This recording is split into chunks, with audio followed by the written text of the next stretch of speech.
What's going on YouTube? It's Teej, back again with another video, and today we are 1 week away from the first NFL Sunday of the regular season, and hey, even closer than that, in 4 days we get to see Chiefs-Lions and kick off the 2023 NFL season. So, figured today was the perfect opportunity. I'm going to rank all 32 Week 1 starting quarterbacks from the worst all the way up to best. Let me hear your rankings down below in the comment section. The way I see it is not the only way to put it, or the exact right list, so let me see yours down below. Who would move up, who would move down, and ultimately, where do you think your favorite team's QB should fit in the mix? Let me hear all your arguments and your rationale for what you would change down below in the comments section. Hopefully you guys enjoy. Hit that like button if you do. Subscribe if you're new to the channel and want to see more football content. Let's go ahead and jump right into it. Starting with Josh Dobbs at 32, and Josh Dobbs is fine. I think if you were to drop him in the NFL maybe 20, 25 years ago, he'd probably middle of the pack to the 20-ish range. But the NFL is pretty deep when it comes to wide receivers and quarterback talent, and QB 32 in the league now versus 25 years ago is very, very different. I'm kind of interested by Clayton Tune just to see what the young guy has. But if Dobbs can be the starter for the Cardinals, yeah, I feel pretty comfortable saying he's the worst starter in the NFL. Not that he's terrible, but he's just not like everyone else. And then we get Desmond Ridder at 31. Look, I know there are a lot of Falcons fans excited and think he's going to break out. I'm just not there. The 4 games last year weren't great, and he's had 10 dropbacks this preseason. For a guy I need to see more of, I didn't get to see that, and going off what I saw last year, it was rough from a passing standpoint, and they didn't really tap into him as a runner, so he's got to be towards the bottom of the lift. Then we get to number 30, Anthony Richardson. A few rookies on here, and really this is tough because, being a rookie in the NFL is no easy task, especially at QB. And Richardson, I like his upside, and I think he's a guy who can sit, process, and go through reads on a play. He is not a Malik Willis from that standpoint. He's just very inaccurate right now, and he's a guy that only has 1 year of college starting experience, and now he's in the NFL. So I think he's going to be a little raw to start. It's going to take a year. And honestly, we'll talk about this when we do the head coaching videos coming out, or head coaching rankings video coming out later this week. I think the Colts, this first year, it's going to be a lot of learning for Shane Steichen and Anthony Richardson, but that's going to make this, franchise better moving forward. So it may not always be pretty. Don't overreact. Don't get concerned. It's okay. Just give him at least a year to be able to develop. He's a guy with not a whole lot of starting experience, and he's very inaccurate. Only time will fix those two issues. Then we get Baker Mayfield at 29, and I think there's some talent still in Baker Mayfield, but he's just a damaged product at this point. He's damaged goods. I don't know if his above the shoulders component is what he was at Oklahoma, right? Like he had this so much moxie and swagger and confidence. I just don't know if he has that anymore. I'm sure he says that he does, but I just don't think he plays with that same type of I'm gonna take this game over type of mentality that did at Oklahoma and for a little bit in Cleveland, and he just kind of exuded energy that I'm the best player in the field, stop me, and I just don't think he does that anymore. Still has a strong arm, still can be accurate, but it's just too inconsistent. I think he's kind of lost that killer instinct. Then we get Sam Howell at 29. And Baker's prob. I've seen more Baker Mayfield at the NFL level, so maybe he should be higher than Sam Howell, but it's kind of that I don't know what I'm getting in Sam Howell that has me a little intrigued, so I'll put him just ahead of Baker, but they're both guys that I'm not super excited about starting going into the season.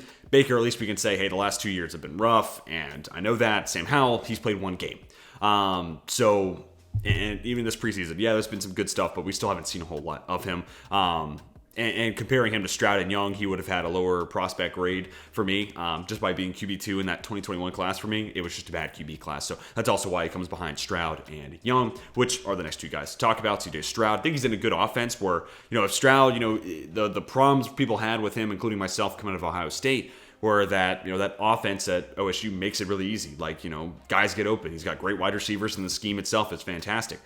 Well, assuming that the Shanahan scheme does truly come from San Francisco to Houston with Bobby Slowick there as the OC, I think there's going to be a lot of open throws that they can generate. And Tank Dell looks like a really good player. And Robert Woods, hopefully is better than what he was at Tennessee. And if so, okay, there's some legit weapons that makes CJ Stroud not just kind of fending for himself. So I actually think he's in a pretty good offense to kind of cater to maybe what his weaknesses are and at least allow him to be pretty productive right away. But Bryce Young was my number 1 player on the big board in this last year's draft, so he's got to be the top rookie I have here. I am a little concerned about Carolina in that wide receiver room, what it might look like by week 8.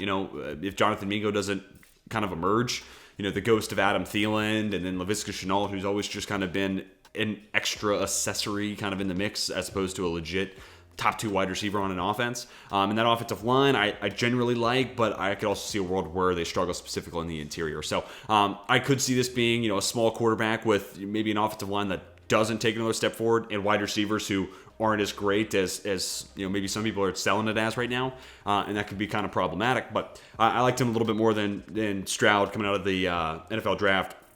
Loved his footwork. We've seen that pocket mobility. He is still a very good thrower of anticipation, and he's a very accurate passer as well. And there's enough arm strength there to make it work at the NFL level. So I'm just going to be interested to see how that supporting cast kind of plays out and what that means for him this year. Jordan Love comes in at 25, and kind of a tough one because we've seen some bad and we've seen some pretty good. That Philly relief stint last year, the Eagles were up by double digits and playing off coverage, and Christian Watson ran away from the defense. I don't know how much credit I can really give Jordan Love on that, but between preseasons, it does look like he has made some strides and made some growth, and I can see him being better than some people are anticipating. But again, I think it's going to be kind of Jameis Winston, where there's some big games where he wins games for Packers, and there's going to be some ugly games where he loses it for Green Bay. And ultimately, QB 25, again, dropped him in the NFL 20 years ago. I think people have more risk appetite because his upside would be a lot closer towards QB 12 in the league. Versus right now, it's like, you're more worried about those pitfalls and how many games he might cost you versus how many games he might win you, because I think Green Bay's got enough other things that make that roster pretty good. The defense is solid. I like the run game. There's a couple of intriguing weapons there. So it's going to be interesting to see that risk-reward proposition with Jordan Love's play this year, and he's really an unknown commodity when it comes to being a starter, so he's another tough one to grade. But it's kind of exciting going this year. Everybody on that first slide, wouldn't shock me if they shoot up this a little bit, shoot up a good bit on these rankings, except for maybe Josh Dobbs. We kind of know what he is. Then we get on to the next group of names. Russell Wilson. Look, I the more I sit with it, the more I kind of wish I could go back and update my AFC West rankings. Sorry, Broncos fans. I got a feeling that y'all are going 5-12. Like, I don't know. I just don't think that Sean Payton's going to make the world of difference that everyone's kind of anticipating. And I think Russell Wilson is why. I just don't know if Russell Wilson's all that good anymore. He once was, but I just don't know if he's that guy anymore. So we'll see this year. Maybe I'll eat my words, but I could see them going 5-12 and maybe even having the worst record in the AFC West. And I think it's because Russell Wilson's hitting a point in a career where he's not as, mobile in the pocket. And maybe the arm strength has subsided a little bit. And also the NFL, with two high schemes, are perfectly suited to slow down what he does best and throw moon balls deep down the sideline. So I don't know if his strength is really there in the NFL anymore. So I think it could be a rough year for Russell Wilson and for the Denver Broncos in turn. Then we get Jimmy Garoppolo here at 23. He's good, he's fine, he's solid. He's going to miss some time, almost assuredly. He's going to find a linebacker once a week. Whether it becomes a pick or not, that's variable. But, he's just fine. There's just nothing special about Jimmy G. So he kind of lives in this 20 to 23 range. And I don't think I'm going to shock anybody by having him here. I do have Brock Purdy just ahead of him. I just think what Purdy can do with its legs and kind of extending plays is maybe a little bit more of what San Francisco was looking for. And maybe that's ultimately what made them feel that much more comfortable moving on from Jimmy Garoppolo, was like, Purdy can do the Garoppolo stuff, and then every once in a while when we need him to kind of create on his own, he's got more capabilities of doing that than Jimmy Garoppolo. So I do give him the bump here, moving him up to 22. Kenny Pickett at 21 has looked very sharp this preseason. How much of that is preseason? How much of it is a small sample size? I think there's some, varying circumstances that all kind of come together to make him look like he's going to have this huge year. Ultimately, I do think he's going to kind of live in this range. Wouldn't shock me if he gets to like QB 16 in my end of the year QB rankings. And also, if you want me to do this throughout the year, kind of update my QB rankings, love to hear that thought and some feedback on if that's something you'd want to see throughout the year, whether it's every week or if it's just every 4 weeks. Let me know down below. But anyways, get back on track here. I think Kenny Pickett's going to be solid, but I also think he's going to be hamstrung by Matt Canada and that offense. I've said this plenty of times throughout the offseason. I think Matt Canada is going to be the ultimate kind of roof on whatever potential the Steelers offense has. So I could see a world where Kenny Pickett does play better, but the stats don't really reflect it because Matt Canada is there. But he was better than I thought he'd be as a rookie, so I'm optimistic about going into year 2. Justin Fields at 20, man, such a dynamic rusher and such a great athlete that he brings so much to the offense that I wanted to put him ahead of Pickett and Purdy. But at the same time, from a passing standpoint, I'm not sure he's ahead of those two guys. And this preseason, yeah, there's been some, the 3 for 3 for 128 yards, 2 tuds in that first preseason game, but even then, the throws weren't great. So there's a lot of growth that still needs to have had for him as a passer. Now, I am optimistic about him going into year 2 and that Luke Getsy offense is going to look a lot like Matt LaFleur and what they've done in Green Bay. So I think there's a world where the scheme bumps him up, makes some open throws, rushing ability, takes one more defender out of pass coverage because they're focused on spying him. Rushers had to play him differently because they're playing contain. That gives him more time to sit in the pocket and kind of decide what's open and go through his reads. So his athleticism, I think, buoys up what his passing potential might be, but he's still just not there yet. So I'm really concerned about it, and as this offseason's gone on, and now as we've gone through the preseason, my hope for his breakout has gone down just a little bit. Not a whole lot, but just a little bit. So hopefully I'm wrong once we get to the regular season. Then we get Mac Jones at 19. He's safe. You know what you're getting. Him and Ryan Tannehill, very, kind of similar in that regard. Like, I know this guy's going to be okay. Like, if the worst season comes to Mac Jones this year, he's probably not falling much lower than this in this list. He's maybe QB 24. He's a smart processor. He's an accurate passer. He's just not going to do much more than that. And an offense that doesn't have a great wide receiver room, it might be limited. But, at least adding Bill O'Brien does help. They have a legitimate offensive mind there at OC. So I think that helps a ton. But I just don't know if Mac Jones has anything special to really move him up any further than this list. But at the same time, he's such a safe player, and I know his strengths that I don't know if he goes much lower than this. Daniel Jones at 18 is kind of an interesting guy. I wouldn't be surprised if he ultimately kind of shot himself up in the top 14. Like, I'm kind of coming around with Daniel Jones. Getting Darren Waller, I think, legitimately gives that offense the chance that if Waller stays healthy, he's their number one guy, just like Kelsey is in Kansas City, despite being a tight end. And then Jalen Hyatt is that over-the-top, threat that forces safeties back, opens up the middle of the field. Okay, that in turn helps Waller that much more. It helps out a Sterling Shepard. It makes Saquon that much more legit as a receiving threat. And all that just kind of makes the passing situation better for Jones than what we've seen really throughout his career. On top of Brian Zabel already showcasing, I'm going to tap into his rushing ability, him and Mike Koff, because I should give him the credit. He's the OC.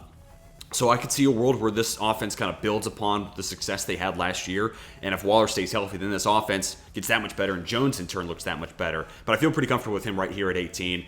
His rushing ability gives him a nice floor that, again, kind of like Mac Jones, Ryan Tannehill, I don't see a world where they're falling a whole lot lower than this throughout the season. But there's a world where Daniel Jones, more than a Mac Jones and a Ryan Tannehill, could shoot up this list. Tannehill comes in at 17. Again, I just know what I'm getting here. Enough mobility, nothing crazy, nothing special, not even like Daniel Jones level of mobility. But he's a pretty smart decision maker, pretty accurate with the football, and he tends to have games where it's like, okay, Ryan Tannehill's legitimately playing his ass off this game. I think back to the Green Bay game last year where it's like, Ryan Tannehill's making some damn good throws. And ultimately, he doesn't lose a whole lot of games for the Titans. Now they got DeAndre Hopkins there. If he stays healthy, okay, this passing attack might not be the worst in the league. But if Diop goes down, I just don't know if there's enough around him for him to have a lot of success. He's kind of like Mac Jones. He's not going to elevate those guys around him. He's just more so, he's going to be, ultimately he's going to showcase if you have enough supporting cast talent. I don't know if he moves the needle and makes those guys any better. I don't know if he makes any of those guys worse. Like, I don't know if he's ruining the situation. He's just your telltale sign of if you have a good supporting cast or not. Then we get on to the top half of this list. Jared Goff at 16. He's kind of painfully average, but I think he's a little bit better right now than those other guys. And I do have to give him some flowers. Like, when he's in a good offense with talent and a good OC, he puts up numbers. Still more turnover-worthy plays than big-time throws last year. So, despite the numbers being, pretty solid in that Ben Johnson offense, he's still not perfect, and he'll still make some poor decisions. Athletically speaking, there's not a whole lot there. He's not terrible. He can move a little bit, but not enough to kind of add another layer to the offense. So, again, he's just kind of painfully average. And I think ultimately by the end of this year, I know a lot of Lions fans are excited, and it's still like Jared Goff, but I think the expectations have shifted enough to where the rhetoric this offseason was, Jared Goff was good enough to get us to 9-8, but now when you're eyeing, trying to go 12-5, 11-6, win the division, maybe get to the NFC Championship game, depending on how the season plays out, Jared Goff may be the limiting factor that keeps you from those goals. So I think the narrative, even for Lions fans, is going to shift this year around Jared Goff. Matt Stafford comes in at 15. Tough because I don't know what he's going to look like post-elbow injury and if he's going to stay 100% healthy. And obviously with the Cooper Kupp setback, I've said this a couple times on the channel, they're kind of a Cooper Kupp injury away from just kind of folding, putting their cards center of the table, and just rolling over, playing dead, trying to get Caleb Williams in next year's draft. I can totally see it. So I don't even know how much of Matt Stafford we're going to see this year, depending on how much time Cooper Kupp misses. Like, I could see the Rams just giving up after week 5. I legitimately could. If they start 1-4, they're going to roll over and play dead, and maybe they end up trading some of these assets. But Matt Stafford, if he is healthy, is still a good football player, still has enough arm strength, kind of has that, gunslinger mentality that I like and I want to see out of more of these young guys, and a guy like a Justin Herbert, like, take those shots. You have the tools to flip the field and generate some big plays that defenses are not just going to give you willy-nilly. So take your shots, take your chances, utilize the skill sets around you. So I still like that about Stafford. It's just I don't know how much of him we're going to see this year. And if he, misses significant time this year, I do think he, kind of hangs it up and calls it a career. Tua comes in at 14. Concussions aside, he's in the perfect offense for him. He's got a ton of speed around him. Got a great offensive mind that kind of maximizes what Tua does well. So he's in a great situation. if you were to just drop him into, I don't know, Las Vegas, I don't know if he'd be as high as he is on this list, but taking the situation into account, he's relatively high because he's in the perfect place for him, and he's got the perfect coach to take advantage of his ability to throw with anticipation and accuracy. Another guy where it's just like, I don't know how much he plays this year. I hope a lot, because if he gets another concussion, God forbid 2, we're talking about him having to call his career short, which would really suck, because I kind of think this offense, if 2 is healthy, on top of what's there on paper defensively, this could be one of the best teams in football. I think of Geno Smith here at 13. Yes, I know it's just the 1 year of him being a pretty good starter. Ultimately, towards the end of the year, he finishes towards the top half of the NFL or towards the top of the league leaders in a category you don't want to lead the league in, and that's in turnover-worthy play. So not a great end of the season as much as it was a great start. I don't think he totally plateaued. I don't think he totally fell off, a cliff. Does he need to, refine that decision-making? Sure, but also with some injuries, it kind of became DK Metcalf and no one else for that offense. So I think adding JSN, even if he doesn't start week 1, if he's back by week 4, cool. Now you at least have one other weapon if Tyler Lockett misses time, or if DK misses time, it could be JSN and Tyler Lockett. So adding one more guy in the mix, and I think JSN could be the high volume guy that then opens up DK Metcalf and Tyler Lockett to be big play guys. So you're maximizing what those 2 wide receivers do best, helps Geno Smith generate that much more deep ball potential, which he was really good at, especially the first half of last year, while also giving him safety net and JSN. So I think Geno Smith doubles down on it, and maybe even from a turnover-worthy play standpoint, maybe even cleans it up. Derek Carr at 12, he's coming off the worst year of his career, and a system that I just don't know if he was made for, and that Josh McDaniels offense kind of sounded good on paper, but ultimately we saw it in practice, didn't come together the right way. But I think New Orleans, this is going to be a good spot for him to kind of get back on track. And if you take a look at his career as a whole, QB 12 is about right. Like, he's got a lot of talent. He does a lot of things right. Yeah, he's just kind of like Kirk Cousins ahead of him and some of the other guys in this range. I don't know if he's necessarily going to elevate this team to a Super Bowl kind of contention level, unless he, you were to say he played the 4 best games of his career, kind of like Matt Stafford in the Rams Super Bowl run. Like, you could say those 4 games leading up and through the Super Bowl win for the Rams were some of the best games of Matt Stafford's career. Derek Carr is capable of doing that for the Saints. They do have an easy schedule. Maybe they can make some postseason noise if Derek Carr absolutely, catches fire, but odds are that's not going to happen. That's why he kind of lives in this, mid-tier quarterback range. Kirk Cousins, a lot of the same things could be said. I think he's a good player, coming off a solid season. I think Kevin O'Connell, that's something that nobody's talking about, but this is the first time that Kirk Cousins has been in Minnesota and had the same play caller 2 years in a row. So I do think that makes Kirk Cousins that much more alive to double down and do exactly what he did last year and look as sharp as he did, and in turn make the Vikings as legit maybe as they were last year, despite probably going to have some regression in regards to one score games record. Not going to go like 10-1 or 11-1 or whatever it was last season. I think Kirk's a good quarterback. I don't think anybody watching the league seriously is going to tell you Kirk Cousins is bad. He's just not elite. So QB 11 totally fits into where he kind of matches that, but I'm excited to see him finally in a year and in an offense where he's had the same OC or same play caller 2 years in a row. Deshaun Watson, ultimate wild card here. If it's the 6 games, if that's ultimately what it looks like, 6 games of last year, he's a lot lower than this.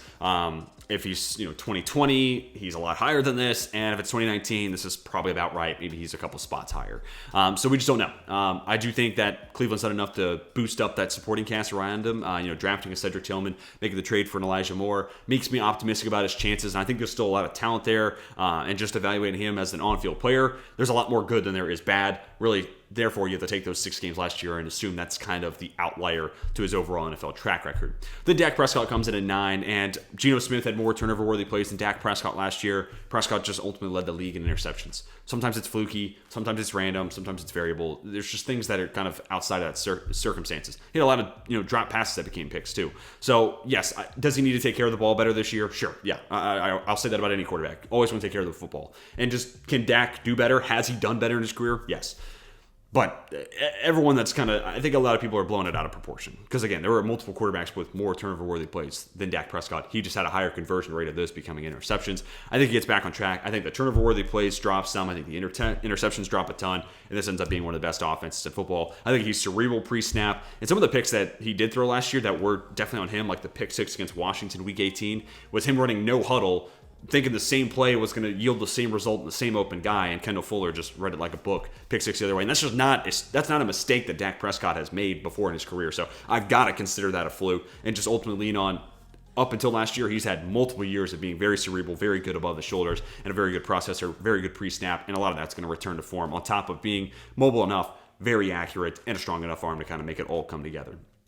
Top 8 time, all this is going to stay the same from my, earlier this offseason when I did QB rankings. This is my same 1 through 8. Trevor Lawrence, I think he does take that step forward. Could be even higher on this list by the year's end. But second half last year, I think is the stepping off point. I think this is where Trevor Lawrence kind of takes that step forward towards being an elite quarterback. He's got all the tools and was acclaimed as, best QB prospect since Luck, since Peyton Manning, depending on John Elway, depending on how frisky you wanted to be with, this all-time type of draft prospect status. I said he was the best since Luck, and I stand by that. And I think because of that, year 3 is going to be a special one for T-Law. Lamar Jackson at 7. I think he's actually a really cerebral processor and more accurate than people want to give him credit on. I'm not saying he's perfect there, but I think he is more accurate than a lot of people want to give him that credit for. And I think making the switch to this Todd Monken offense, that's going to spread it out more 3-receiver sets, opens up and spreads out the defense. He'll hit more throws. It'll also open up him that much more as a rushing threat, as a scrambler. Also, we've seen the peak of what he looks like in that Greg Roman offense. I'm hoping Todd Monken can get that much more out of him, specifically as a passer. He's got good arm strength, more so in regards to distance than zip, but I'm also interested to see how much Todd Monken can take advantage of that with deep threats on the roster like a Zay Flowers and an Odell Beckham Jr., assuming he's the same guy that he was pre-injury. Aaron Rodgers at 6. Look, I know he's the oldest quarterback in the league. He's the oldest player in the NFL. And I know last year wasn't great, but he won 2 MVPs the 2 years before that. So I still think there's a lot of talent, and I think the situation is much better. I saw a tweet that was kind of comparing the supporting cast, and maybe the running back situation's better in Green Bay with Aaron Jones, A.J. Dillon. But I'm also very comfortable with Breece Hall and Dalvin Cook and the rest of that backfield. Izzy Abanikanda, mid-round pick out of Pitt. It was kind of perfect scheme fit. I think Nathaniel Hackett and Aaron Rodgers putting their heads together. I think that offense is going to look good. Garrett Wilson easily would have been wide receiver 1 in Green Bay. Allen Lazard was wide receiver 1 for a good chunk of last year for Green Bay. So now he's wide receiver 2 in New York. I think the situation's improved, and in turn, Rodgers can be that much better. He'll turn back the clock a little bit. Not saying he's going to win the MVP, but he's going to be playing in and around that level and make the Jets legit because of it. I got Jalen Hurts at 5. I stand by it. Look, I know last year was the 1 year we have of him playing like an MVP quarterback, but Jalen Hurts, and I've said this 1,000 times on this channel, so skip forward if you're tired of hearing me say it, all we've seen him do, and this is the reason why I was higher on him as a prospect than a lot of people were, all he's done is improve. From Alabama to Oklahoma, he got better. From Oklahoma to his rookie year, he got better. Those 4 games, his rookie year in Philly to year 2, he got better. Year 2 to year 3, obviously got much, much, much, much better. And now, even if he just maintains status quo, he's an MVP candidate and a top 5 quarterback. So the rushing ability, the accuracy growth has been immense. He's got enough arm strength. He's also a very good processor. Doesn't force bad throws. Yeah, he's a top 5 quarterback in the league pretty comfortably to me. Justin Herbert at 4. I'd like to see him be able to push the ball deep down the field more. I've said this 1,000 times as well. I want to see him be more aggressive. If he does that, then he might ultimately leapfrog a Josh Allen, depending on if he continues his turnover issues. We'll talk about him in just a moment. But Herbert's got all the talent that you want in a franchise quarterback. There is really nothing stopping him other than maybe his own conservative nature / offensive coordinator play calling. It makes him more cautious. That's the only thing holding him back from maybe even moving up even higher on this list, because the talent's there. The guy can do anything you need him to do. Josh Allen, a lot of the same can be said. He's just a little too turnover prone for me right now. So if he continues to be a spotty decision maker and Herbert does take that step forward, wouldn't shock me if these two guys trade spots. For right now, Allen is such a tank in regards to what he can do with the ball in his hands. Arm strength for days. And for the most part, a very accurate passer. Ultimately, it's just his decision making. When he wants to make a throw, he can make it. It just comes down to, is that the right throw? That's the only thing holding back Josh Allen from being number 2 on this list. That's where I trust Joe Burrow a lot more. Allen maybe has the stronger arm, almost certainly has the stronger arm, but Burrow, just about any other world, is better. He's probably slightly more accurate. He's fantastic, push the ball deep down the field despite maybe not having the arm that Josh Allen does. I think his PFF grade on throws 25 plus yards down the field was 99.2. That is ridiculous. He's cerebral. He's a great processor, great decision maker. And yeah, the injuries are a concern, but that's something I can't, forecast and predict the future on. So taking that aside, I think right now he's got to be my QB2. Patrick Mahomes, not shocking anybody. He's QB1. Just a freak. Anything you need him to do, he can do it. He has willed the Chiefs to many wins and is just kind of ultimately the quarterback that the league has in mind. When you're drafting a future franchise quarterback, you are hoping they turn into Patrick Mahomes. So he's got to be QB1. But guys, that's going to do it for my updated QB rankings. And ultimately, this is my rankings of all the Week 1 NFL starting quarterbacks. Let me hear your thoughts on this list down below. I know it's not the right list, so tell me what you would change, who would move up, who would move down. Where do you think your favorite team's starting quarterback should rank in this list? Love to hear all your thoughts and rationale down below. Hopefully, you guys enjoyed. Hit that like button if you did. Subscribe if you're new to the channel and want to see more football content like this. Till next time, my name is Teach, and I am signing off.